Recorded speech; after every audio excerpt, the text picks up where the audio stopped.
Hello, bonjour et bienvenue. My name is Emma Campbell and I'm a lecturer here in the French department at Warwick. You can see me with some of my colleagues in the French department on the slide here. This presentation is going to talk you through some of the basics of studying French at Warwick and introduce you to what actually doing language at university might involve. There will also be an interactive element, so do have a pen and paper ready. You can study French here in lots of different combinations. So if you wanted to just focus on French, you could do that on one of our French Studies courses, or you could combine French with other languages and other subjects on one of our other degree courses. If you've taken French already to A-level, you can develop that further on one of our combined courses or on a French Studies course, or you could study French from scratch as a minor on one of our modern languages courses. You can find further details of the courses that we offer on our website and on the study pages. You might also like to take a look at the overview video, which gives you a breakdown of the different courses that we offer. Regardless of which course you choose, French language will be a core component of your degree. So that's what I'm going to talk to you about next. If you're taking French as a beginner or from post-GCSE level, you'll be enrolled on our accelerated pathway, which allows you to progress quite quickly to an advanced level. Classes are taught in French by native speakers, though with occasional use of English for things like grammatical explanations. If you've never studied French, you'll do our French Beginners Accelerated module. If you have a GCSE or equivalent in French, you'll be eligible for our French Intermediate Accelerated module. The Beginners module has an exit level above A-level, and the Intermediate module will take you well above that. On both of our accelerated modules, you'll work on your skills in listening and reading comprehension, on speaking and writing in French, on grammar, and on developing your cultural understanding of France and the French-speaking world. The aim of our post-A-level language programme is to increase your level of sophistication, your range of expression, and your awareness of ways in which French is constructed and used. We work on your linguistic skills through translating into and out of French, writing, grammar, and speaking and listening practice. In your first year, you have 4 hours per week of language classes.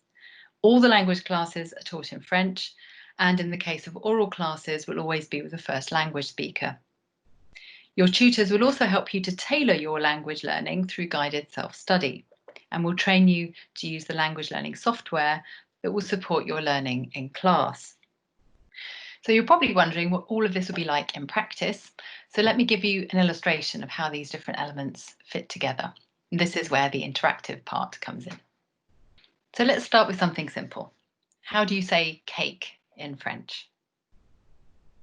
That would be le gâteau, or in the plural, les gâteaux. Now, if you're studying French already, you'll know that all French nouns have a masculine or a feminine gender, and adjectives in French agree with the noun or pronoun that they're describing.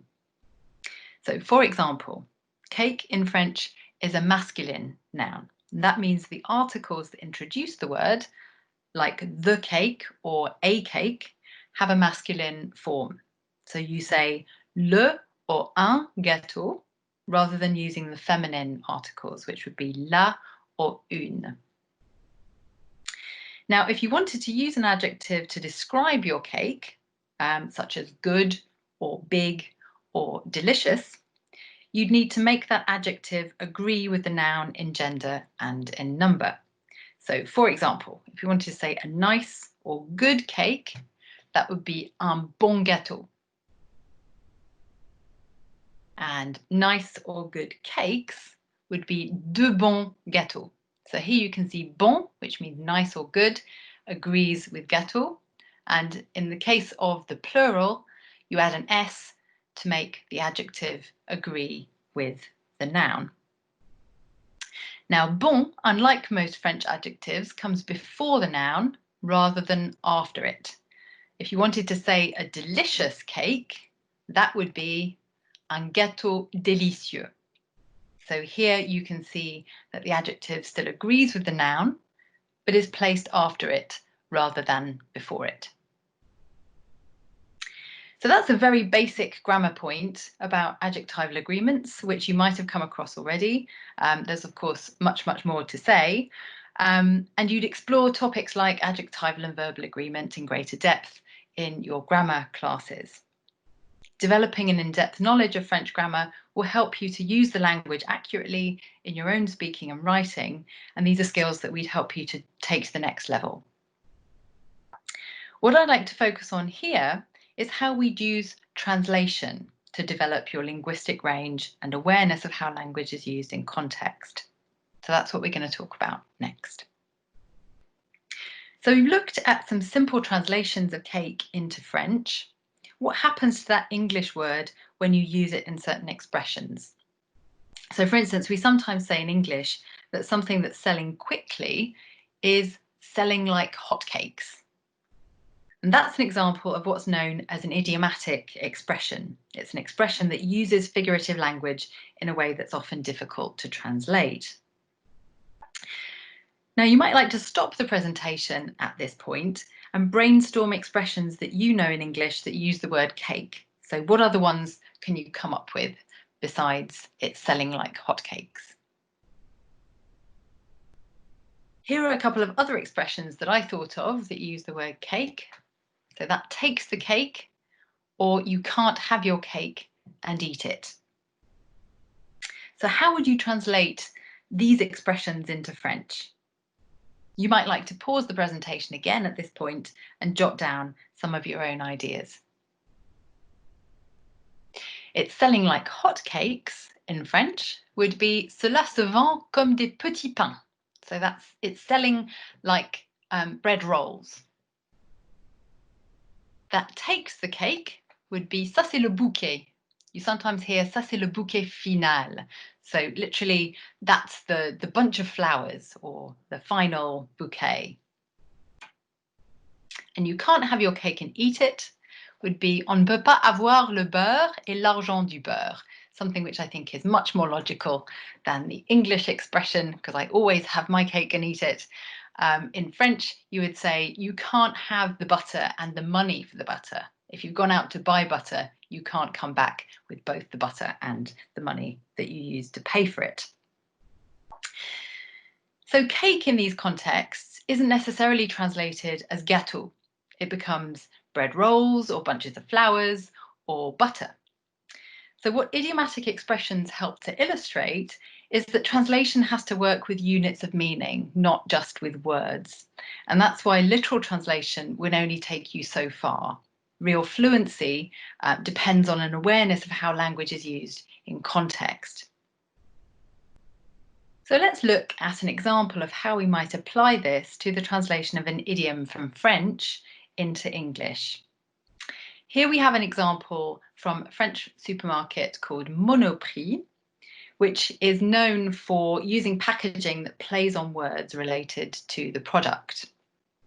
So here we have a cake or 4 quarts where the advertising label is Papy gâteau va être gâté.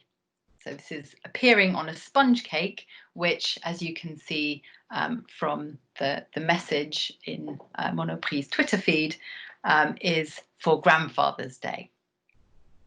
Now, Papy gâteau would be a grandfather who spoils his grandchildren, and gâter, the verb gâter, would mean to spoil.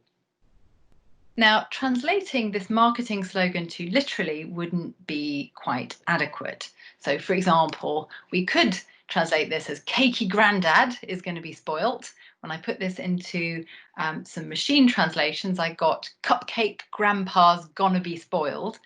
But those things are probably a little bit too literal. A good translation here isn't just about understanding the words on the packet. We also need to think about communicative function. How is this slogan appealing to the supermarket's target audience, in other words? Now, given that the pun and its relation to the product is key, we might draw on the kinds of expressions that we just looked at. So, for example, Grandpa, you really take the cake. Or Grandad finally gets his cake and eats it. So again, you might want to pause the presentation at this point and try and jot down some of your own ideas about how you would go about translating this. Can you think of any other translations? So that's just one very brief illustration of how we'd help you to develop your language skills at university, regardless of what level you come with. We help you to build your fluency in French through translating, writing, grammar and speaking practice. And in partnership with your tutors, you'll use a wide range of material to develop your linguistic ability, including things like online resources, printed and visual media, TV and audio materials. You'll have access to all the resources you need in our virtual learning environment, which is called Moodle, through the dedicated space for languages students in School of Modern Languages and Cultures, and through the university library. In first year, students also use an online grammar programme which works alongside the weekly grammar lecture and the grammar and translation class. To help you develop your French more informally, the department additionally runs a peer-to-peer mentoring scheme involving students in more advanced years, and also a first-year grammar buddy scheme. We also have an online buddy scheme involving French university students, a French drama club, and a French debating society. And we're very proud of the fact that in 2018, our French debating team won the National Franco-Débat UK contest, organised and judged by the French Consulate in London. We were also in the 2020 final, which had to be cancelled, unfortunately, because of the COVID-19 lockdown. But we like to think that all of these things are an endorsement of our students' language skills, as well as their argumentative abilities. As part of the year abroad, you'd also have the opportunity to spend some time either working or studying in France or an approved Francophone country.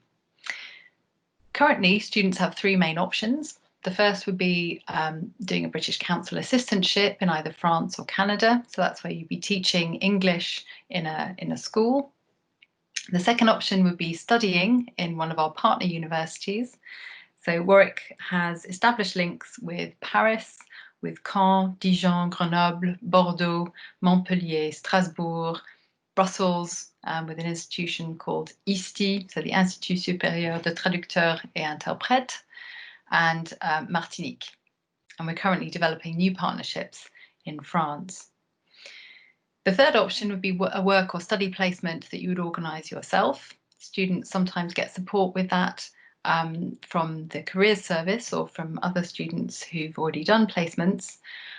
Examples of things that our students have done in the past include placement at a theatre school in Paris, placement at the Louvre to do art history.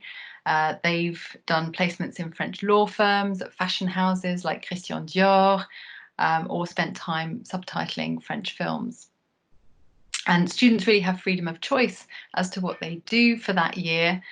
So you can add a CV line that helps you to explore your career options post-graduation.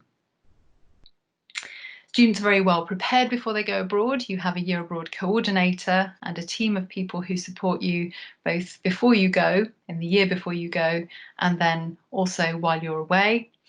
You also keep in touch with the university via your personal tutor, and you'll be handing in work for us and getting assessed while you're away as well. Now, there may be, of course, some changes to the way in which the year abroad works in coming years following Britain's exit from the EU, but we are strongly committed to ensuring that all of our students are able to take this opportunity if they would like to, and we're actively exploring funding options to enable that to happen. It's worth noting on that score that Warwick doesn't charge full fees for the year. So currently it's a reduced fee of 15% of what you would normally be paying for a full year on campus. So I hope that's given you a sense of what our French programme can offer. If you've not done so already, do take a look at our other presentation, which is on French culture modules. You can find out more about our courses on our website, and we're also running some live chats during the open day where you can come and find out more by talking to both staff and students. So we hope to meet you soon. Merci et à bientôt.